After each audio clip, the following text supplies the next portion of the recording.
Hi, and welcome to our visit to Chester, where we were kindly hosted by Visit Chester and Cheshire.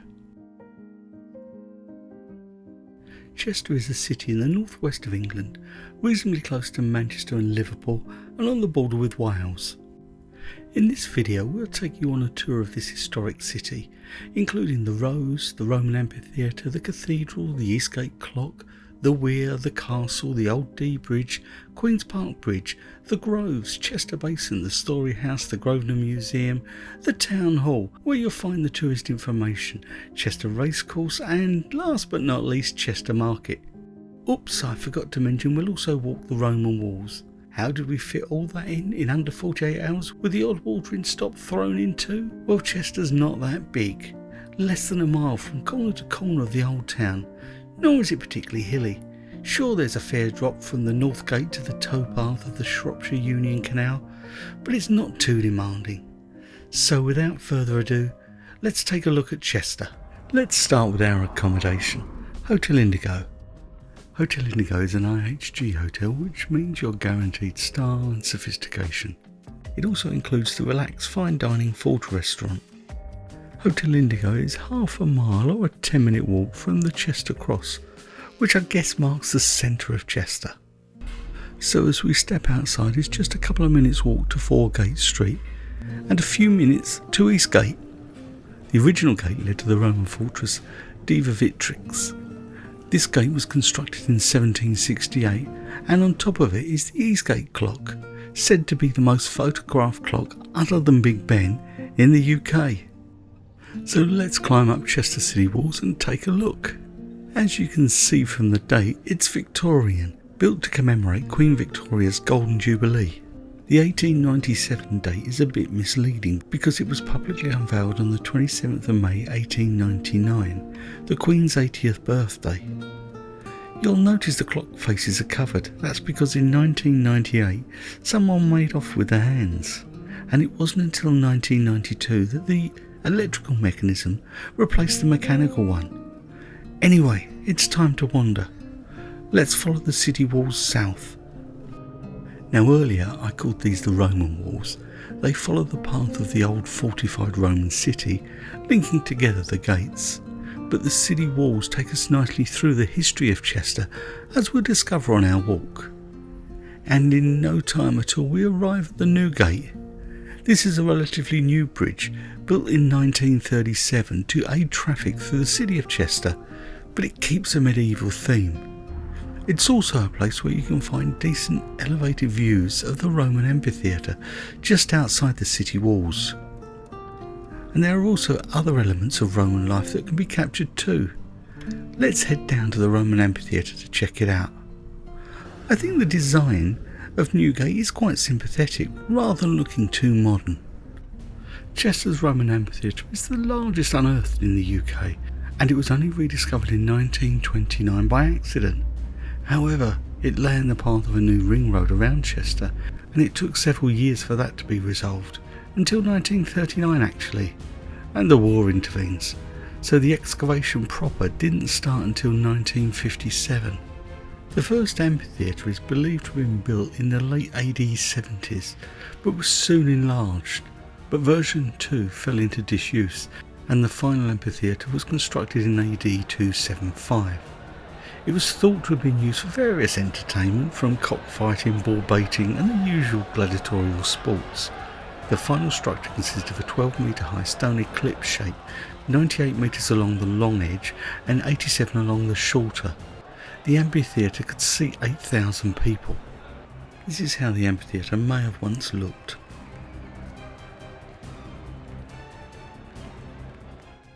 There are more signs of the Roman influence, and if you want to find out more about Roman life in Chester, then why not pop 5 or 6 minutes from here to the Grosvenor Museum. You'll want to head to the Newstead Roman Gallery, where you'll find Roman tombstones and stories of the life of Roman Chester. In the unsympathetic redevelopment of areas of Chester post-war, many Roman artefacts were lost, but different times. As you may expect, the Grosvenor Museum houses so much more, and whilst we're here we'll take a look around. The museum is relatively small and free to visit, but it does cover some interesting facets of Chester's place in the UK. For example, we didn't know Chester was a centre for silver production and how important that was. Then the art gallery displays works dating from the 17th century right up to the 20th, with a Tom Price portrait of the then Prince Charles. There are other collections in the museum that change periodically. I'll add a link in the description below so you can check out what's currently on. In fact, I'll add links to everything I mentioned, so be sure to check out down below. We discovered more about Chester's Rose, and you'll find out more a little later on. Now we return to Chester's city walls. Actually, we're at Chester's Roman Gardens, which run outside the city walls from Newgate to the River Dee. It's free to visit and contains artefacts from the Roman legionary fortress of Diva Vitrix. This is not their original location, but an ideal way to display Chester's Roman past. The view from the city walls gives us another look as we head south towards the River Dee. But Chester's history is so much more than just Roman. Look at these late Victorian terraces. If you want to discover more, then check out the Historic England site. It's free and it provides a wealth of information. Anyway, we've now arrived at the River Dee and the Weir, although I should call it the Weir and Salmon Leap. Originally built in 1093 to provide a head of water for the water mills that lined the banks. Upstream it leads to the Groves and the Queen's Park Bridge, but we'll catch that later.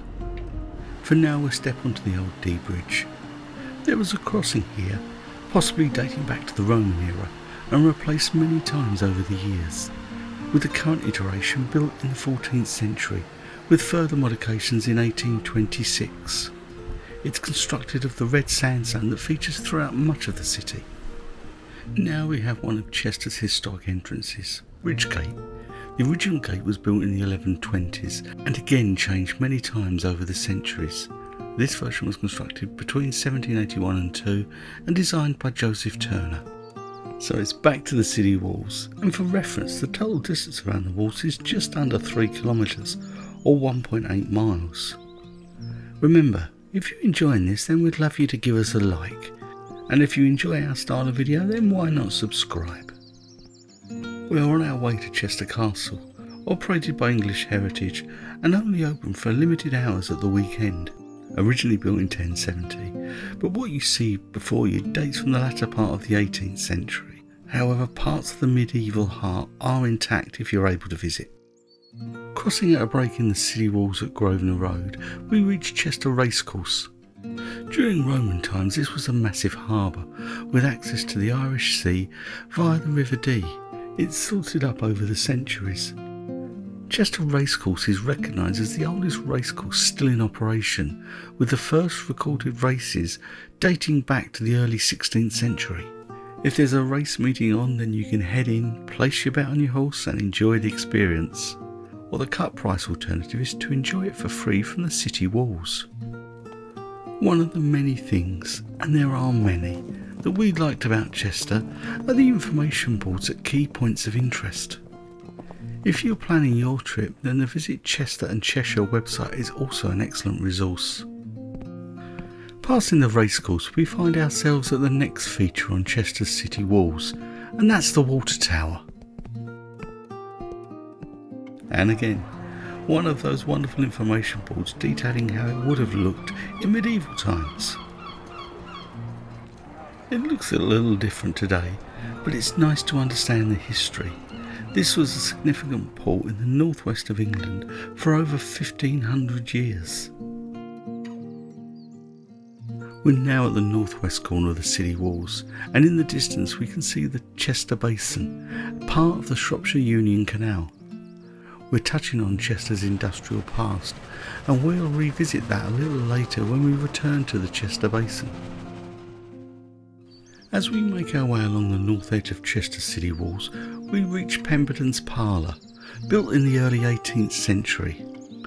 Named after John Pemberton, mayor, ropemaker and merenger.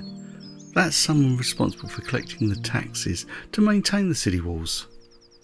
It was built on an earlier medieval structure known as the Goblin Tower. A short walk along the wall we reach the next feature, Morgan's Mount. It was from this point that Captain Morgan directed his cannon battery against the parliamentarians in the English Civil War.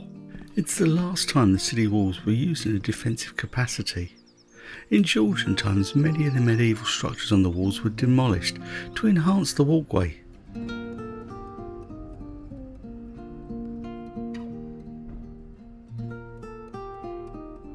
We've now arrived at the Northgate that straddles Northgate Street.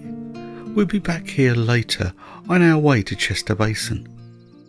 It's here I regret saying it's not too hilly. Look at the drop from the city walls to the towpath beside the Shropshire Union Canal. As we make our way along the north side, we get our first look at Chester Cathedral. We'll see more as we get closer. As we pass Abbey Green, we come to the northeast edge of Chester's city walls, where we reach the King Charles Tower. It's also known as the Phoenix Tower or Newton Tower. The inscription above the door reads, "King Charles stood on this tower September 24, 1645 and saw his arm defeated on Roton Moor." Does anyone want to point out you can't see Roton Moor from here? Perhaps they were retreating back to Chester. The tower is only open on limited occasions. The Visit Chester and Cheshire website will have more details. As we stroll along the eastern edge of the city walls, we get a look down Abbey Street and another glimpse of Georgian Chester. We've now got a better view of Chester Cathedral. Its roots as a Christian place of worship may date back to Roman times. We'll find out a little more as we explore the streets of the city. Our journey around Chester city walls concludes as we reach the Eastgate and that Eastgate Clock again. If you haven't grabbed your snap of the clock, now's the time. From here we get excellent views of Eastgate Street and back down Foregate Street. It's now time to head down to street level because we have to discover another of Chester's little gems. A lot of the architecture in the heart of Chester may look Tudor, but it's not. Part of Chester's centre was remodelled in Victorian times in a Tudor revival style. Now that's not a bad thing. And some buildings we look at later will have a Tudor core, and I'll mention that as we stroll. Now we're going to take a look at Chester's Rows. These have been in place since medieval times and provide a second layer of shops along a galleried walkway. We're going to take a stroll along the elevated sections, but to get the real lowdown, then do as we did. Check out the audio guide available on the Visit Chester and Cheshire website, along with a detailed map. The rows spread out from the Chester Cross along Eastgate Street, Bridge Street, Watergate Street and Northgate Street. Did you notice that's 4 of the main medieval gates? You're right in the heart of Chester. At the centre of Chester Cross Junction is the medieval Chester High Cross. There are many entrances to the upper level. This one leads us up to the jewellery quarter of the rows. Remember from the Grosvenor Museum? Chester has its place in the English silver trade. You'll also notice there's an eclectic mix of shops along the rows. There's some big brands, but there's also a lot of local merchants.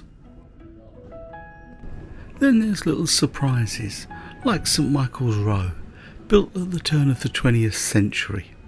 All rather elegant. There's something very relaxing about exploring the rows.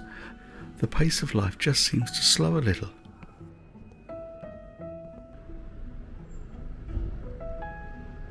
We're heading down Bridge Street and it's here we'll find the 3 old arches. Once again some serious history, dating from the 13th century. You'll also notice there's so much variation in the rows, and that Tudor revival style is so good. The whole layout with the stallboards separating the walkway from the balustrades. Some cafes along the rows have made use of this space. It's an ideal way to stop and just watch the world go by.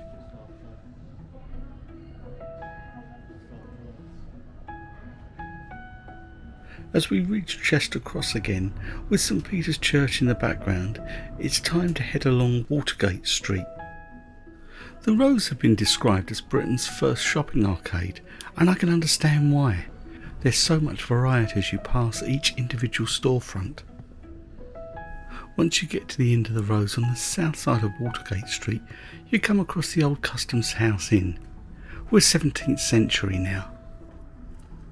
And heading back we have something more modern and brutalist. We rejoin the upper level of the rows at Crook Street, but be careful, headspace could be a little low. Not for Janice though. She's going to kill me for that. If you want more details on the roads, then I really recommend you catch the free audio guide. It's 30 minutes long, but it will give you a huge amount of detail. We've made it back to Chester Cross, but there's a little alleyway we've just passed that we need to explore. This little passage leads to St Peters Churchyard and the commercial bar and hotel. One thing I will mention, Chester is not short of places to eat or drink. The range is truly impressive, covering all budgets. I like a nice pub, as you may know, and the choice in Chester was outstanding. But I don't have the time to stop now, as we've got the rows of Northgate Street to explore. Once again, a different look and feel. On the west side there's no elevated section, that was enclosed in the 1800s. Step back through the centuries and this would have been full of shoemakers. Crossing to the east side we can head to the upper level and around the corner to rejoin Eastgate Street. I stroll along here and once again you get another side of the rows, and if you love history and architecture then Chester's for you. Chuck in an ancient walkway and we're really happy. This one's Godstall Lane and will lead us to St Werburgh Street and the Cathedral. Unfortunately the beautiful buildings of St Werburgh Street were undergoing some TLC and were covered in scaffolding, so you'll have to take our word for how wonderful they look.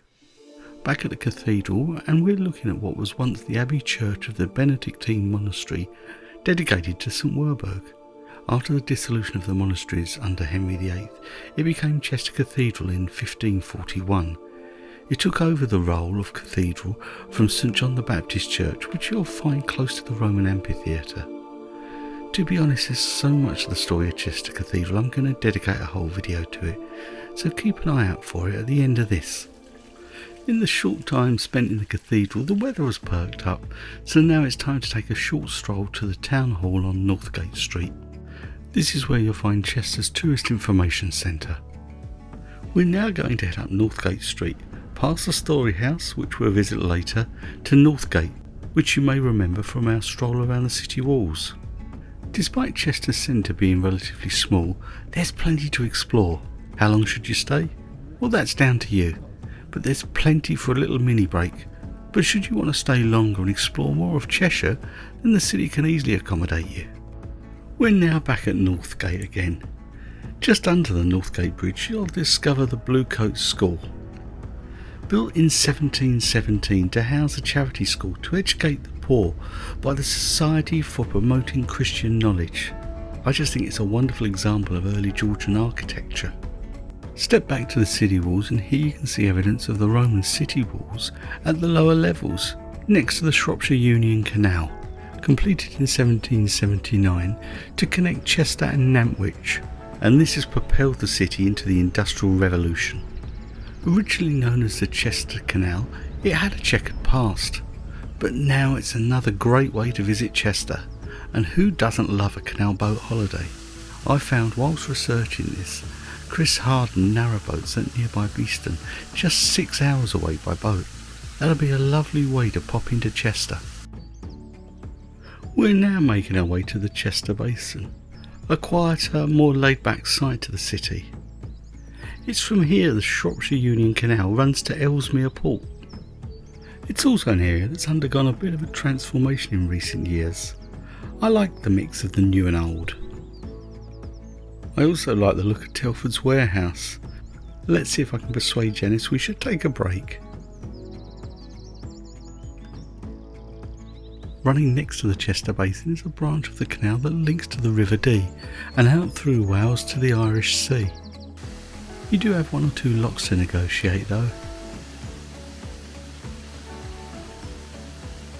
In the distance you'll spot Taylor's Boatyard, surrounded by buildings that have supported the canal since the mid-19th century.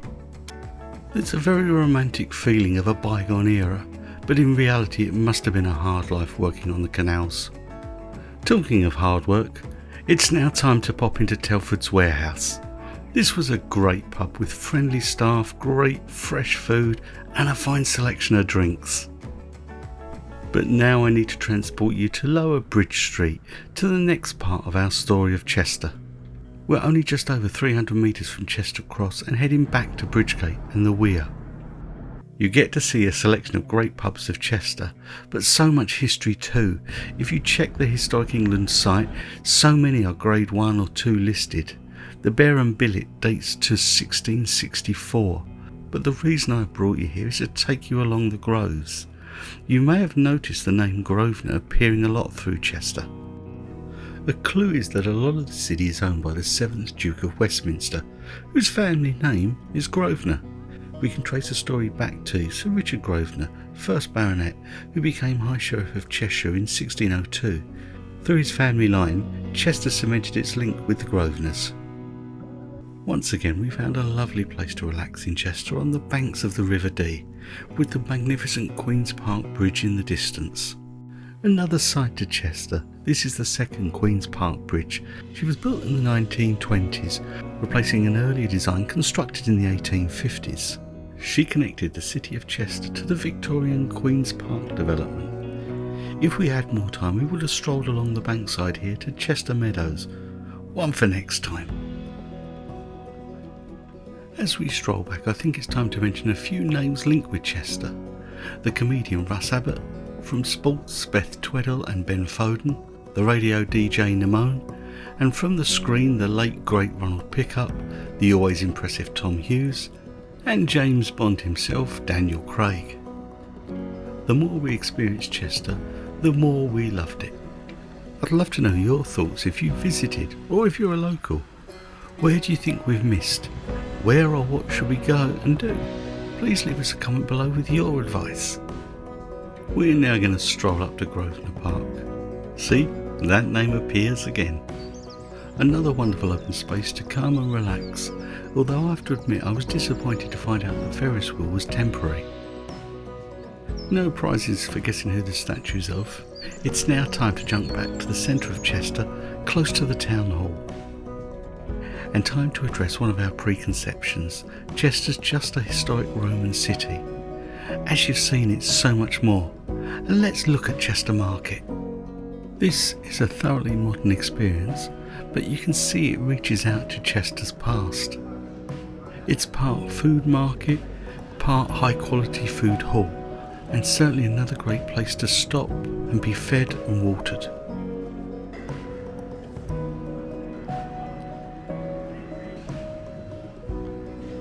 I love the storyboard with the history of Chester Market, but now time to move on to our final destination, the Storyhouse.